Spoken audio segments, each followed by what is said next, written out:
Ouais, tu veux un conseil d'ami? Ok, je t'en donne un. Avant de regarder cette vidéo en entière, fais bien attention d'avoir eu le scan 722 parce que ce serait bête pour toi d'apprendre des choses auxquelles t'es pas encore arrivé dans l'univers de One Piece. Donc si tu suis les épisodes, je te déconseille vraiment cette vidéo.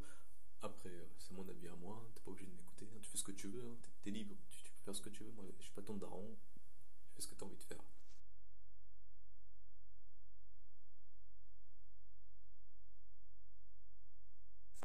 Bonjour, bonsoir, salut à tous, ici Riger. On se retrouve aujourd'hui pour la review du scan 722 de One Piece, donc un scan qu'on attendait tous avec impatience. On se demandait tous ce qu'Oda nous réservait parce qu'il a pris quand même 2 semaines pour le faire. Il a pris une pause, donc je pense qu'on s'attendait à tous un minimum de révélations et je pense pas qu'on ait été déçus. Donc ouais, bah, j'attaque tout de suite, hein. Donc Gavenji fait quelque chose qui est un peu inattendu, hein, par rapport à Rebecca. Comme on sait tous, à la fin du scan, bah, tout le monde souhaite sa mort, tout ça. Cavendish il prend sa défense, donc je dis pas que c'est un truc du style où j'étais grave surpris, mais je pense du fait que Cavendish soit un peu du côté de Rebecca, dans le sens où il considère pas que qu'insulter une jeune fille c'était quelque chose de bien, parce que lui on sait tous qu'il considère les jeunes filles comme ses idoles, et donc de voir une potentielle idole se faire huer comme ça, je pense pas qu'il aurait laissé faire, mais je pensais pas vraiment qu'il allait prendre la parole comme ça, dire aux gens ouais vous êtes un public de merde, ce que vous faites c'est honteux. Je pensais vraiment pas qu'il allait prendre la parole, donc ça me surprend, ça m'a agréablement surpris, j'ai envie de dire, parce que Gavenchi jusqu'ici bah, c'était un personnage euh, qu'on pouvait, avec lequel on avait un peu toutes les raisons de pas l'apprécier, dans le sens où il voulait tuer Luffy simplement parce qu'il était devenu moins célèbre que lui, tout ça, donc je pensais vraiment que lui il allait profiter en fait, hein. Enfin moi je pensais pas ça, mais il y en a beaucoup qui pensaient, j'ai vu ça sur les forums, hein, qui pensaient que Cavendish en profiterait par exemple pour défoncer Rebecca et dire vous avez vu je suis devenu le héros du pays, adorez-moi. Donc je suis plutôt surpris on a, qu'ils prennent la défense de Rebecca dans ce sens aussi ouvertement, mais ça m'a pas vraiment étonné. Donc à la fin, bah, il prend sa défense, bah, les combats commencent, et là c'est là où j'étais un peu déçu par rapport à ça. Moi je pensais vraiment qu'on allait être concentré sur les combats du bloc aujourd'hui, pour un peu plus de temps en fait. Pas qu'on allait juste survoler ceci, et donc, euh, et donc ça m'a un peu déçu qu'on ait juste le début. Donc j'ai peur qu'on ait une ellipse en fait, qu'on ait une ellipse dans le sens où on voit pas tout ce qui se passe comme on a vu pour le combat du bloc B et du bloc C de Luffy. J'ai peur que Oda nous réserve un petit saut dans le temps où il nous dit ouais bah il reste tel combattant et qu'on voit pas vraiment tout ce qui s'est passé comme pour les prochains combats. Donc bah ça on le saura plus la semaine prochaine, hein.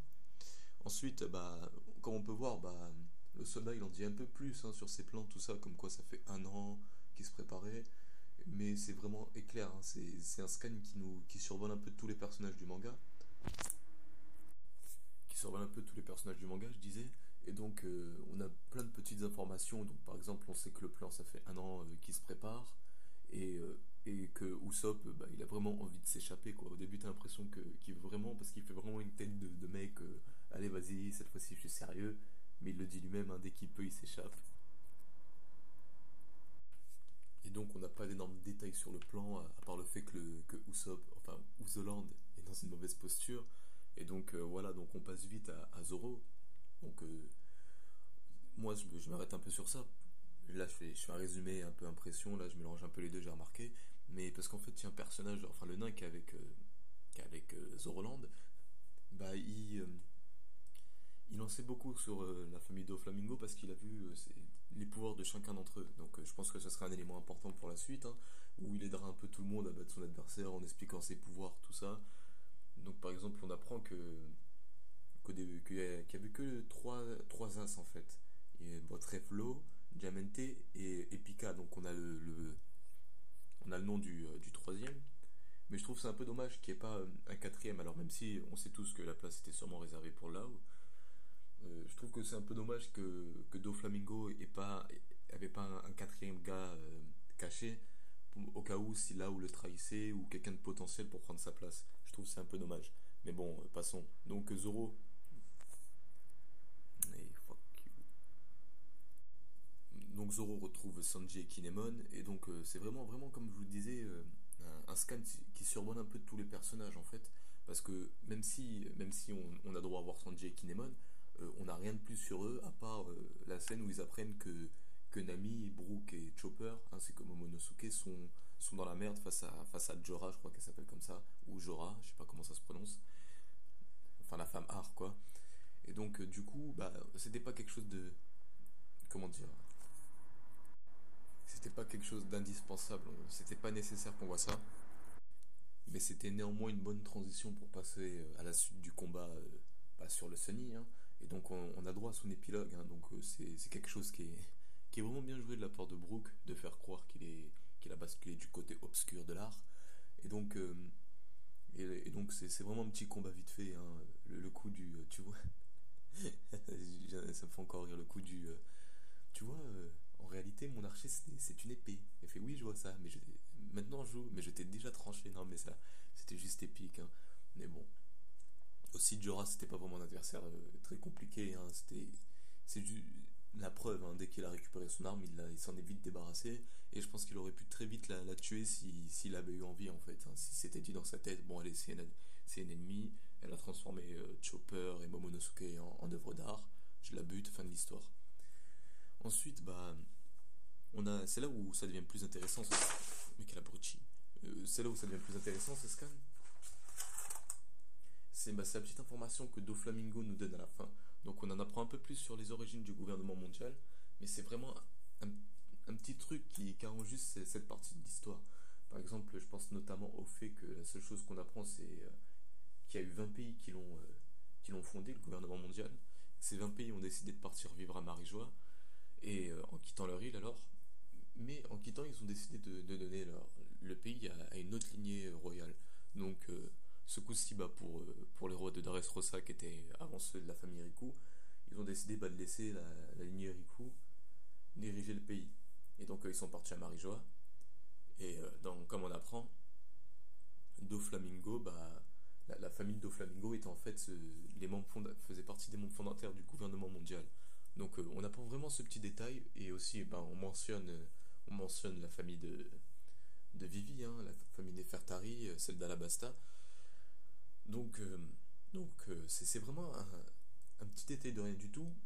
Et moi, il m'a pas fait vraiment l'effet qu'aurait dû nous faire cette information parce que on était tous arrivés un peu à cette conclusion que Doflamingo descendait, bah, était un dragon céleste, hein, parce que comme il le dit clairement, Doflamingo c'est un dragon céleste. Vu que c'est le descendant des membres fondateurs du gouvernement mondial, c'est un dragon céleste. Ensuite, la question qui peut se soulever après cette information, c'est comment il en est arrivé à son stade de pirate en fait, hein. Comment de dragon céleste il est devenu pirate.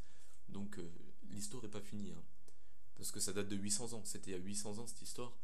Je pense qu'on apprendra plus tard que la famille d'Okirote a tout perdu. Dans un sens où bah, ils étaient bah, les rois du gouvernement, enfin ils faisaient partie du gouvernement mondial. Et suite à certains choix qu'ils ont fait de vouloir par exemple prendre le pouvoir sur les autres royaumes, je pense qu'ils ont perdu un peu tout ce qu'ils avaient. Et je pense que c'est pour ça qu'il en est arrivé au stade où il est devenu pirate. Et que je pense que le vrai but de Doflamingo, c'était un peu de redorer le nom de sa famille. Et que c'est pour ça qu'il est dans les trucs de mafieux, de la pègre, tout ça. Donc, bien sûr, il n'y a que Oda qui connaît les réponses. Et moi, ça m'étonnerait pas du tout qu'on apprenne ça, en fait. Le fait que Doflamingo, il est de, il était pirate à la base, hein, c'est-à-dire même s'il descendait, même si c'est un dragon céleste, je pense qu'il fait partie de ce qu'on appelle la noblesse des argentés, c'est-à-dire il a du sang royal, mais c'est pas pour autant qu'il était pété de thunes. Dans le sens où, par exemple, bah moi, même si c'est une histoire un peu dure à croire, il y a des gens dans ma famille qui sont nobles, donc dans un sens, moi j'ai de la famille royale, mais disons que voilà, je suis pas pété de thunes, donc bon, c'est bon, je mange 3 repas par jour, ça me suffit, mais bon, c'est dans le sens où Doflamingo, c'est par exemple descendant d'un roi, mais qu'il n'en était pas un à sa naissance, et qu'il a dû tout acquérir par sa seule force pour vraiment redorer le nom de la famille Don Quixote. Donc voilà, donc mon impression générale sur ce scan, bah, je suis un peu déçu parce que moi je m'attendais surtout en fait au combat du bloc D parce que je trouve que ça dure un peu et qu'il serait temps un peu qu'on passe à la prochaine phase du tournoi, c'est-à-dire aux affrontements des différents gagnants contre les membres de la famille de Flamingo. Mais mais comment dire, mais c'est pas pour autant. Attendez, là je vais juste aller regarder un truc. Donc logiquement je mets pause. Oui, donc je disais, moi je m'attendais surtout au combat du bloc D parce qu'il faut qu'on passe à la prochaine phase du tournoi. Donc moi ce que j'ai fait, bah, c'est j'ai un peu regardé les différents combattants du bloc D dans le scan 707 ou 706, vers là. Et donc bah, j'ai un peu regardé tout le monde et j'ai essayé d'un peu de voir qui pourraient être des potentiels, des personnes dangereuses quoi.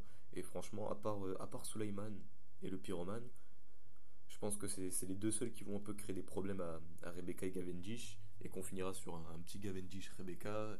Et moi, je pronostique vraiment la victoire de Cavendish. À ce stade du tournoi, on peut pas faire preuve de sentiment.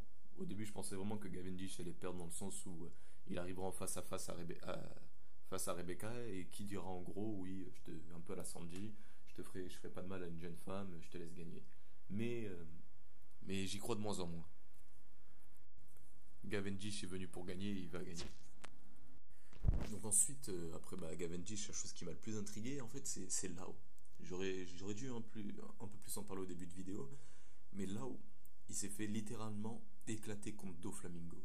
Il y a aucun autre terme, parce qu'on pense au début que Fujitora se battait aussi, mais il a fini par arrêter de se battre parce il a vu que Doflamingo avait énormément de dessus sur Lao, et que Lao n'avait pas du tout le niveau de Doflamingo.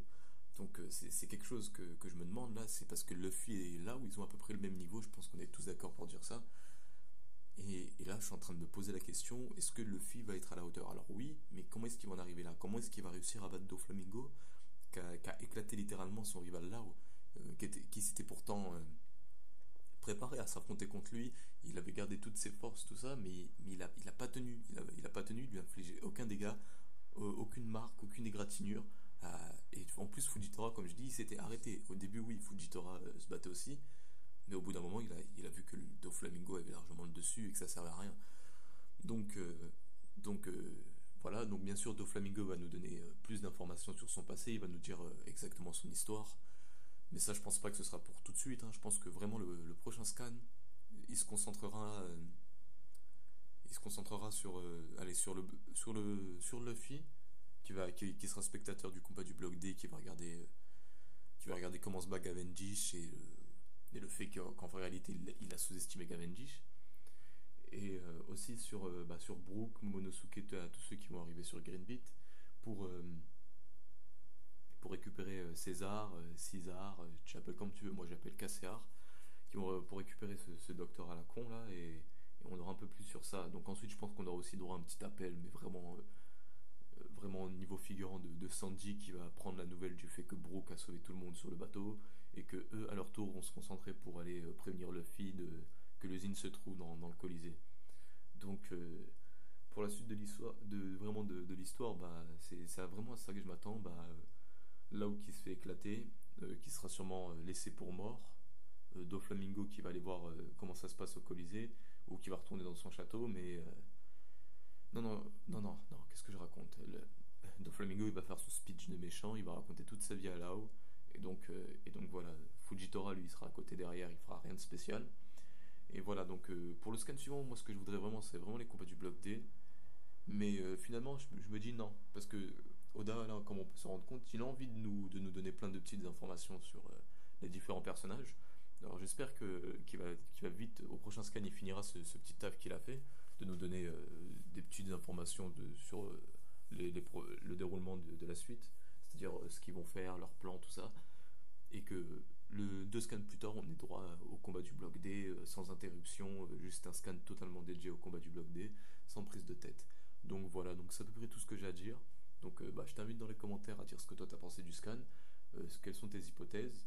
Bien évidemment, on est tous humains, on a tous un cerveau, donc on pense tous d'une façon différente, hein. Donc ce que j'ai dit, c'est pas forcément les choses qui vont arriver, mais c'est plutôt ce que je pense. Donc je pense que dans les commentaires, tu devrais dire la même chose, dire ce que tu penses, comment les choses ont évolué. Qu'est-ce que toi t'as pensé par exemple, de l'intervention de Cavendish? Qu'est-ce que tu penses qui se passera au niveau de César avec Brook, tout ça?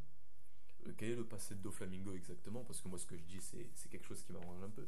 Parce que Doflamingo, cette histoire-là, ça me plaît vraiment le fait que ce soit un noble désargenté qui a dû se battre pour récupérer son titre, tout ça. Donc dis-moi toutes tes impressions, tes hypothèses, tout ça dans les commentaires. Et bah voilà, je t'invite à attendre le prochain scan, hein. De toute façon, il y a différentes vidéos qui qui t'attendent sur cette chaîne. Donc pense aussi à t'abonner, franchement, si t'aimes bien ce que je fais. Au moins comme ça, bah, tu seras sûr de rien rater. Donc c'était rigueur, je vous laisse. Bon appétit, bonne journée, bonne douche, bon verre d'eau, bon ce que tu veux.